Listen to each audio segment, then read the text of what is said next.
Joelle is an incredible woman who's a burst of energy, embracing life to the full. Her journey to Australia as a young refugee has shaped her into a cultural advocate and humanitarian as she rejoices in her African heritage while embracing Australia as her home for over 30 years. Her heart for humanitarian work led Joelle to travel abroad, empowering women from many diverse community groups. From these experiences, Joelle established the Remember Me projects, a program for victims of the rape epidemic in the Democratic Republic of Congo, her country of birth. Joelle is also an author. Her first-hand experience, specifically as a former high school chaplain for over 9 years, moved her to pen a first book which sold out. The book, called The Chaplaincy Phenomena, was the first of its kind that offered insights and direction into the enriching ministry of school chaplaincy. Driven by her deep desire to support singles, Joelle has recently published her second book, The Unexpected Gift. Joelle also currently runs the Melbourne-based ministry, The Space Between, which is a ministry for singles to engage and flourish. Joelle currently works at the Asylum Seeker Resource Centre and is on staff in her local church, Life Melbourne. This is a truly impressive woman, and I'm so excited to bring this episode to you and hope you enjoy listening to it.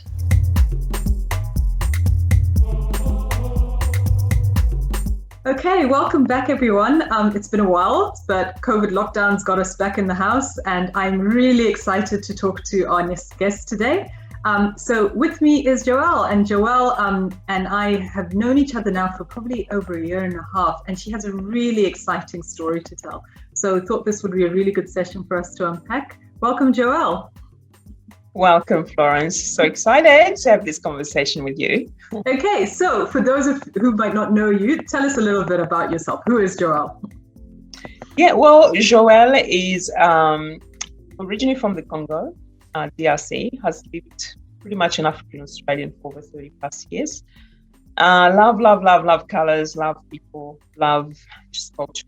So I am one of those I'm passionate about, as I said earlier, about culture and people, but also incredibly passionate about God, faith, and God's house. And I just really believe it's the central and theme focus of life, and how we engage in life without those core values, certain core values when it comes to our spirituality. It really can throw us the other way. I'm an author as well, and a traveler, a humanitarian. Look, Joelle, is you could go on, but I'm going to stop here. Okay, and so you talk about the fact that obviously that faith and religion is important to you, and you're actually a pastor, which is quite fascinating. So can you tell us a little bit about, how did that happen, and how has faith influenced your journey so far? Yeah, sure. My precious beloved mother, late mum, who passed away in 2015 suddenly, was an incredible woman of faith who raised us very much based on the virtues of the Bible and the scriptures, and took us to church. And I had a personal revelation in my teens. My last year of year 12, had pretty much a drastic encounter in my bedroom, where I began to think about the future in life and where I wanted to. Within every one of us, there's that desire that we want our life to mean something. And so for me, I remember feeling like, well, year 12, I still don't know what I really wanted to do. What I thought I wanted to do, didn't want to move into that anymore. And then having just a strong sense that, that significant life, if you want that significant life, then walk with me, was the sense I had in the room, which I now look back and I knew it was the presence of God. And so I then began to journey. I attended youth group every Saturday night, and then a local church. And in that local church, there were ministers who, 3 of them at different time, without knowing, they didn't chat to each other. All of them at different time pull me aside and say, "There's something special in your life. You need to nurture it. You need to pursue it." Wow. And one of them, that pursuing of that was actually being incredibly proactive by saying he himself was about to position himself to start Bible college the following year, and he asked me to do the same. And I was like, what? No, I was too young, didn't understand it. I went to my mum, talked to her about it, and she goes, you know what? Consider it. You finish year 12, you're still unsure what you wanted to be flight attendant, but I was too young and needed to wait until I was 19. And so, long story short, I moved into studying theology, did that, got my bachelor of theology for 3 years. And after that, during that time, I was doing a lot of work in youth in high schools. We were doing going in and doing what we used to be called religious education. So we'll have 30 minutes once a week where churches were allowed to go into the school and just, for students that were open for that, parents will allow for. So we did that. So it was only until, I stumbled into someone who's was a high school chaplain. And I went, oh, what's that? And said, just come and spend the day with me and you'll find out. So I did, went spend the day with her. And I went, you mean you're doing that? Pretty much what she was doing was positioning herself in the school to be a role model and a genuine person that students can speak to and parents can engage with. Wow. And bringing in just a different layer of just support. And I thought, wow, you mean, and she did lunchtime activities for kids. And I went, I want that. So when I finished high school, when I finished my study, Bible college, that was where I became a high school chaplain. So I did that and while I was working part-time, I was also working as a youth minister. So I did that in Queensland for a number of, as a chaplain, 9 years. And this is public state school that had about over 1,500 students in it. That's large. And just really compile compile discussion and program to help girls and guys that were going through challenges such as body image, self-esteem, how to engage with their peer. So these started becoming things I was focusing on. And other schools started hearing about it and said, hey, can we borrow some of what you're doing into our schools? And then became, long story short, it turned into a book that I ended up writing on that. And so ministry pretty much. And then while doing that, I was traveling a lot. I was being asked to join in and travel overseas. We went to quite a number of nations in Africa, went into high schools, did kind of like similar work, and into some of the nations in Asia and did that as well. So, and then it just unfolded. From there. And so there's a couple of things I want to unpack there. Firstly is just around, and you talk about this a little bit in your books as well, just around the whole aspect of as a single woman going into ministry and what that looks like. So yes, talk a little bit more about that in terms of the reception of people when you tell them what you do, and also just, I can imagine they're just coming straight out of theological school as well. Just what was that like? Well, the 90s were interesting days. Era, women, her place in the church was different to women her place in the church now. We've had some progress, but still there's a lot of work to be done. So I can still distinctly remember people asking me what I did when I started I was a high school chaplain. They almost had to take a step back. Go, what? Can you just repeat what you just said? What does a chaplain do? Isn't that a minister, someone who wears a white collar and walks around with a black robe and just, say, bless you, Mary, and blah, blah. And I'm like, no. So, and then the feedback was always, you're too young, you're too gorgeous, you should be doing modeling instead of doing that. And it was like, it just was such a intriguing, even cleaners in school going, hang on, you're so kind. What is it that you do?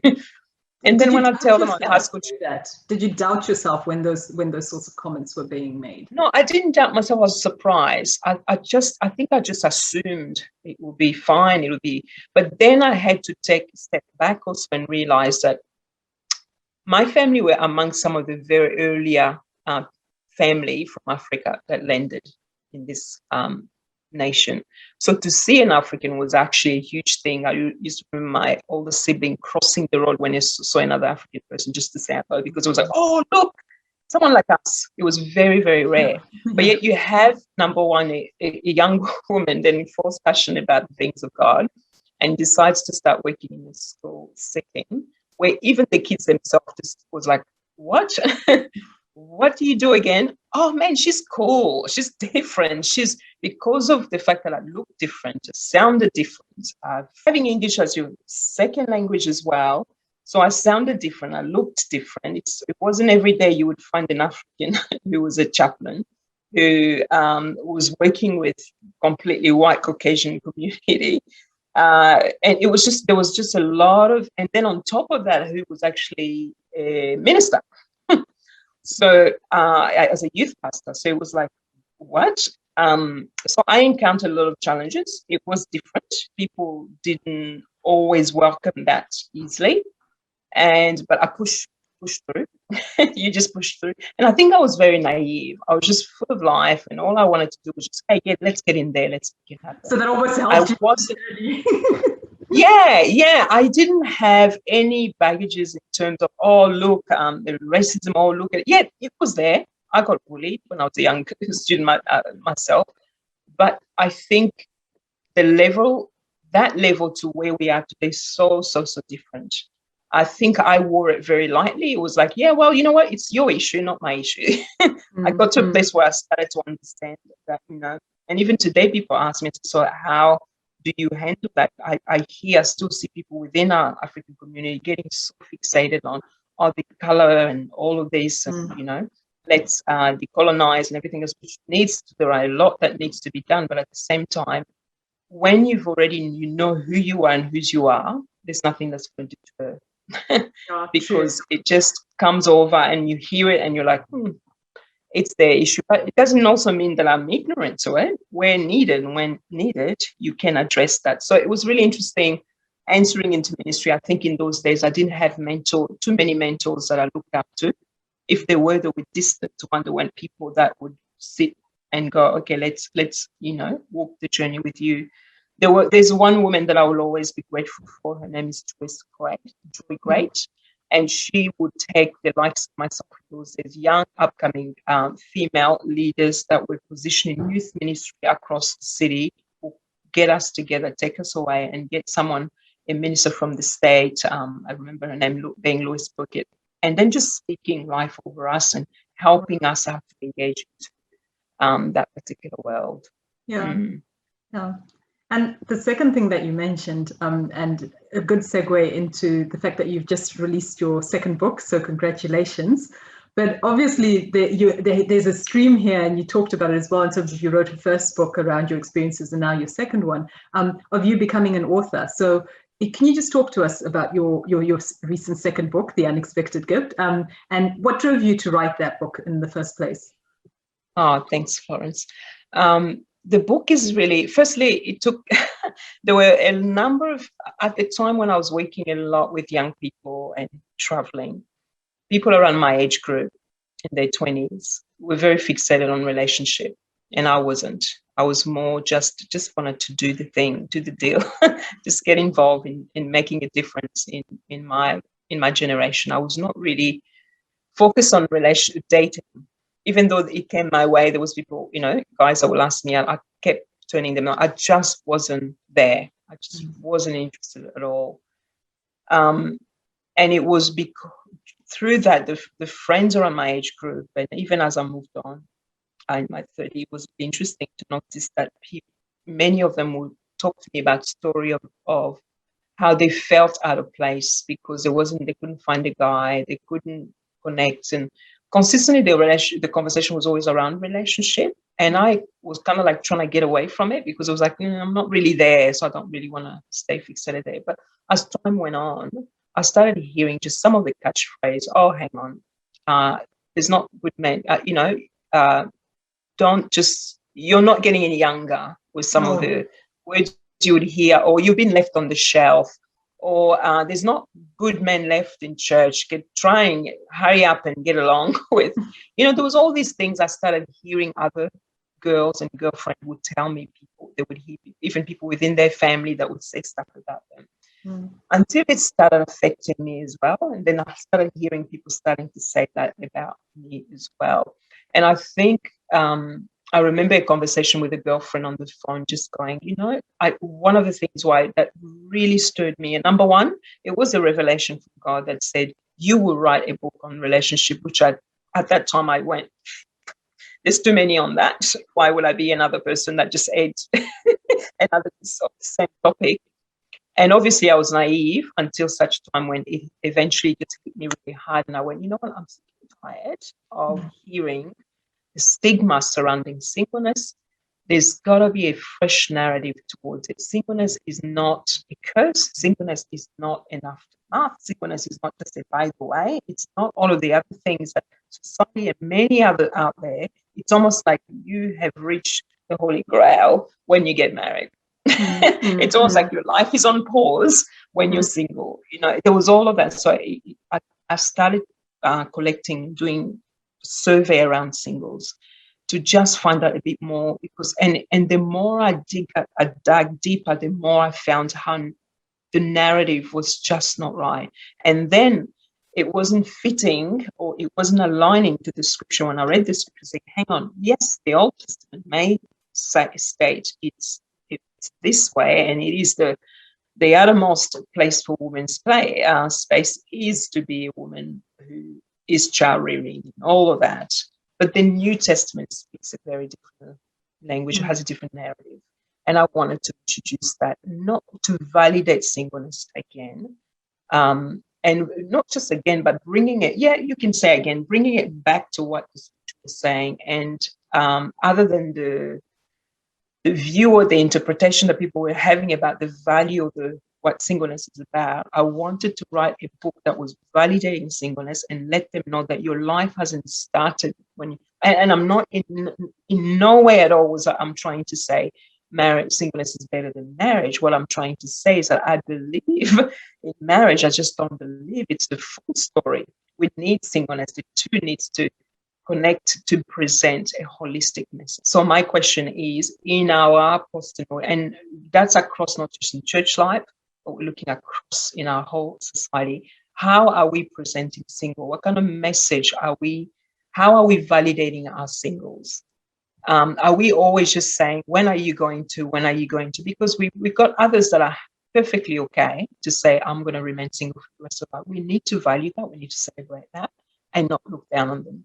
And I just believe that we need to normalize the conversation around singlehood than we have in the past. Otherwise, we are losing far too many who are finding that they're not fitting in our society, they're not fitting in our church communities, because of the fact that we are not talking about it enough. We're not celebrating that enough. And I believe it's time we start shifting that narrative.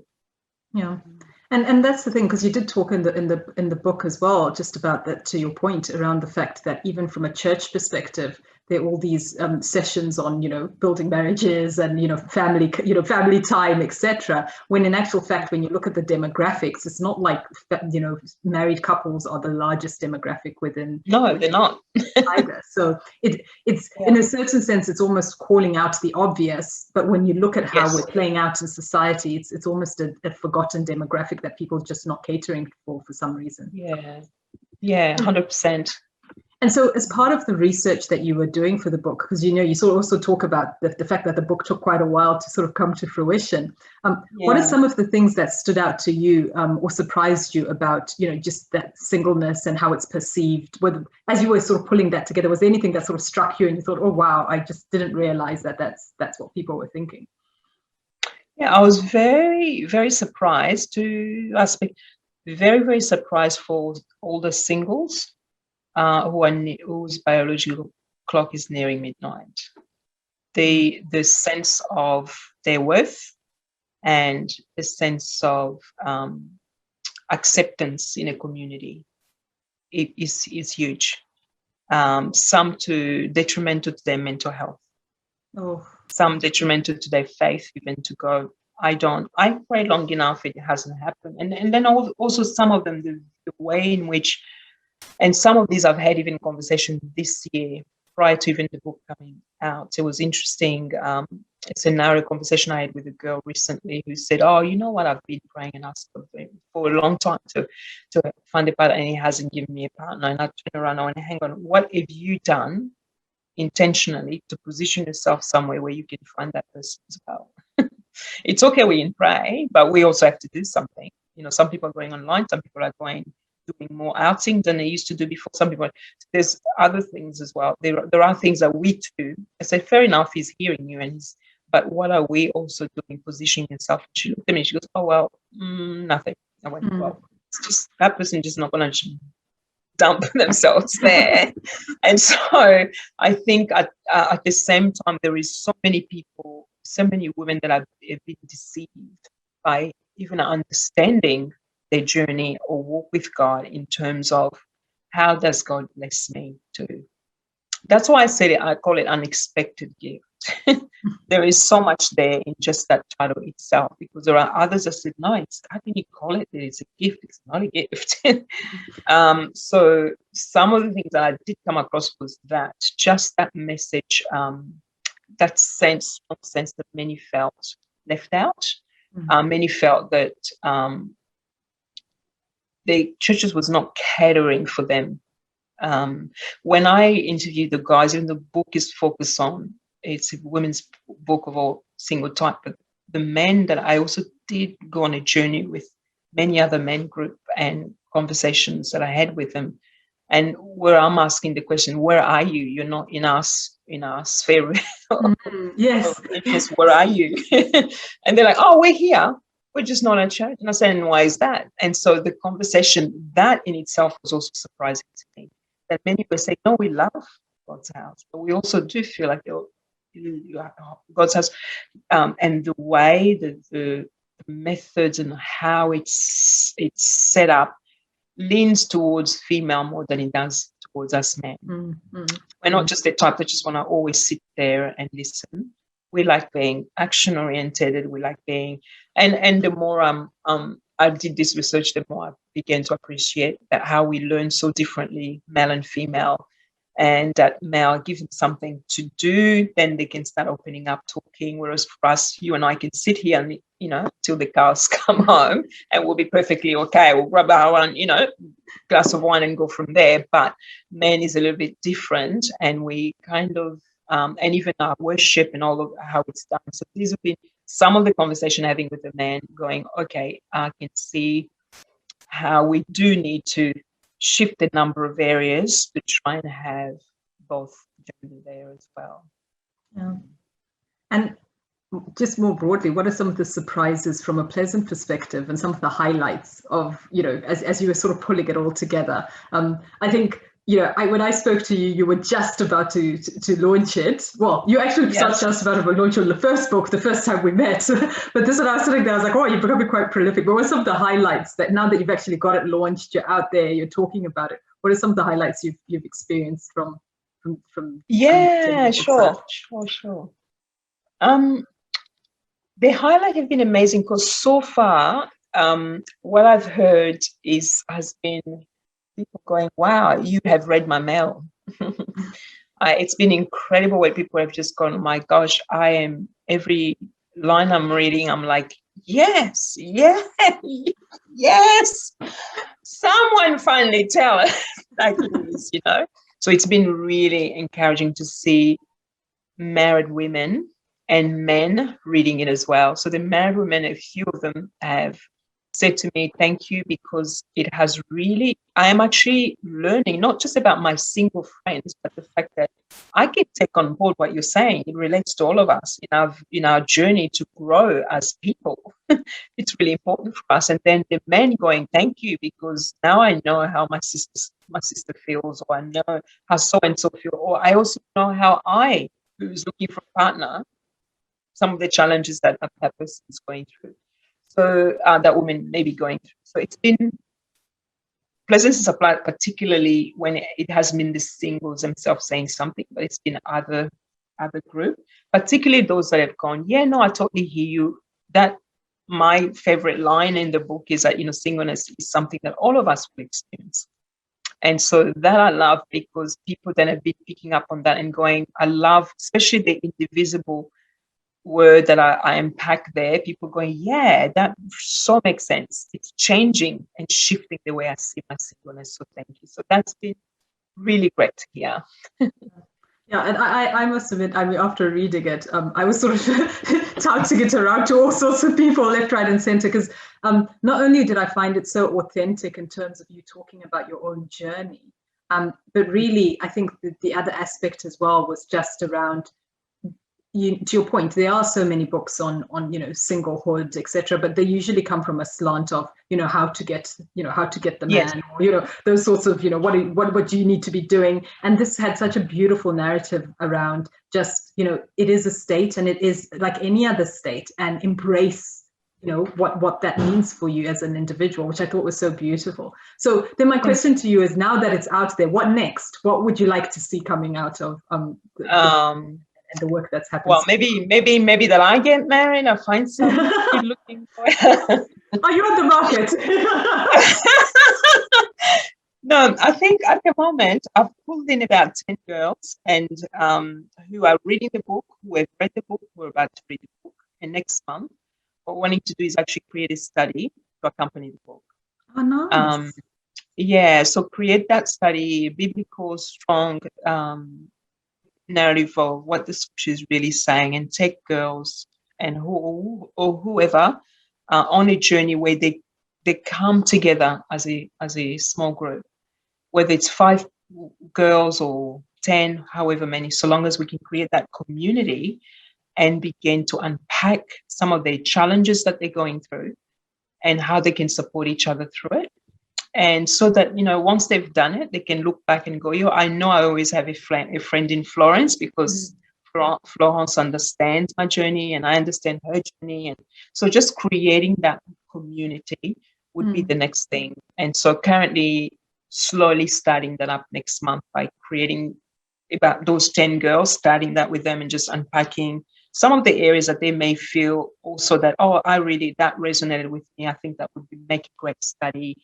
And particularly, I'm very, very mindful of single again women in our community that I believe would really be great to get them together. And I think a lot of the time when we talk about single, we always talk with the notion that not yet married, which is my state, but we forget that there are widowed, there are single again, divorcees, and then there are those that I'm like, those in my category could only go 2 ways. One is like, I really love it, I want to stay there. Another one's like, no, I want to get married. So I gotta kind of address it and take. And then some people are just really content. I'm one of those that have always been content, but I've also had season where I've gone, okay, I'm a bit over this. let's see a different shift, but also learning to just go, it's the season, embrace it. But thank you so much for that, because I think it really captures so beautifully the book, and I must, as I said, like I'm a big fan. I thought it was beautifully written and so authentic in its approach as well, not just about you, but also just about that journey. And I think it'll definitely be a blessing to people in terms of not only starting the conversation, because it really also had me thinking a lot, particularly when you were talking about the demographics and how people approach, people who are going through, in that singlehood state. But also, I think, just to your point, there are people who do struggle with it as well. I think it's a beautiful way to actually rephrase and reframe what it is that whole state looks like. So yeah, it was really thank great. you. Now, so on the flip side, though, for the books that you like to read when you're not writing, would you tell us a book that you would actually recommend that you found has greatly influenced you? Yeah, so this is it's not a book, it's a podcast, and she's one of my favorite. Dr. Anita Phillips. She comes here. Her background is in psychology and mental health. She has a sister who passed away with mental health, and as a result of that, started this incredible, intelligent woman who has so much to add value to all of us. So I listen to her a lot. But book-wise, obviously my all-time favorite that is always number one every year, and now we don't even mention it. They don't even bother to mention it. It's the Bible itself. Every year it's number one, so that's definitely a favorite that I recommend. But Miles Monroe is an amazing writer, and one of his books that has stayed with me is The Kingdom, where he talks about hidden perspective. That's one of the books I really love. Another one that I love is as a humanitarian person. In fact, it's sitting right here looking at me. It's The End of Poverty, and it was a book that was written, in the early 2000s by such. Oh gosh, see, it works when you leave it on here. But I can't remember his name. It was Jeffrey. That's it. I knew I had Sash the right last name was Sash, but Jeffrey. Sash is a great book, and it talks about poverty in the continent of Africa and how we can eradicate it. So that's really powerful. I love biography, but the thing with me is that I read a lot of not fiction books. I read only just stuff that are real, because I think it's important to keeps me motivated. So I think I get very involved into a lot of the biography. The recent one that I read was Margaret Thatcher, and I just found her incredibly amazing, a woman who spent 4 hours per night to run a country, or to be listened to, as shrewd as she was. But yeah. So look, the other one that I'm currently reading down right now, and I'm finished there, it's called The Awkward Side of Friendship. Where is it? It must be in there, and it's by Bromman Lee. And she talks about relationship, how the different genders, how we can do relationship better than we currently, with the fluidity and so much of this that's happening in our world. She's calling us to find a fresh way of how we can engage with each other without feeling awkward always, coming alongside you. Either a guy wanting to give a hug, we do the side hugs and feeling awkward. So she kind of like delves deeper into that scripturally as well, to kind of like say we should be setting the standard, not be taking on what society is pushing on us to how we need to engage with each other. Yeah, that's an interesting one. Having spent quite a bit of time in some Muslim countries, where some of the people have been actually quite strict about not shaking hands with women and that sort of thing. I think I've always found that quite fascinating, about how depending on people's different cultures or religious background, how they interact. Yes. And how that dictates the way that they interact as well. So that one definitely sounds like an interesting one. No, it's amazing, fascinating.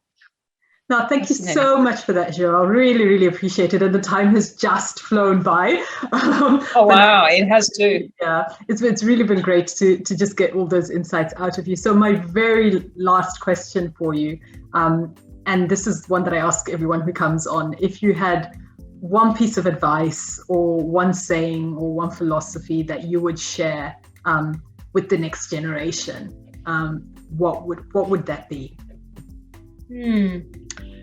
I think it'll be something that I always have underneath my email signature. You're getting understanding. There is so much that we get. We can, we acclaim so much, but getting understanding and wisdom is something that outlast all of that. And so it's an old saying, and it's found in the old proverb. So I use that a lot. A lovely way to end the session. Thank you so very much. I really appreciate it. Thank you so much for listening. Don't forget to hit subscribe and come back in for our next session.